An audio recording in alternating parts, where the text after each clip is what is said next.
Have you ever taken the last bus home? The one that comes when the city is sleeping, when the streets are empty except for flickering streetlights and the occasional stray cat? I have, and I wish I hadn't. It was nearly midnight when I climbed aboard.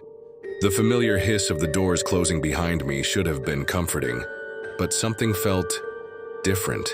The interior lights were dimmer than usual, casting strange shadows across the worn seats.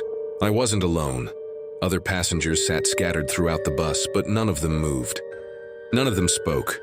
When I tried to catch someone's eye, to share that awkward smile we all do on public transport, I noticed something that made my blood run cold.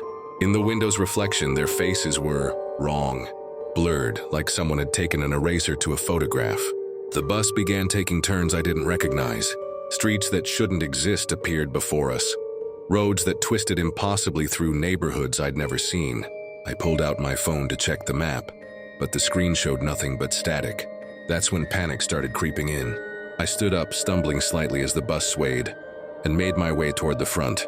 I needed to ask the driver where we were going, but when I reached the front seats, what I saw made my legs go weak. The driver's seat was empty. The steering wheel turned by itself, guided by invisible hands. We drove on through the impossible night, past buildings that grew increasingly decrepit, increasingly wrong. The other passengers remained motionless, like mannequins in a forgotten display. I wanted to scream, to bang on the windows, but my voice wouldn't come. Finally, the bus began to slow.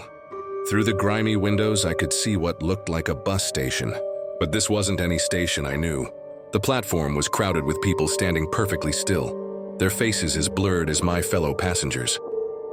And as we pulled in, I realized with horror that none of them were breathing.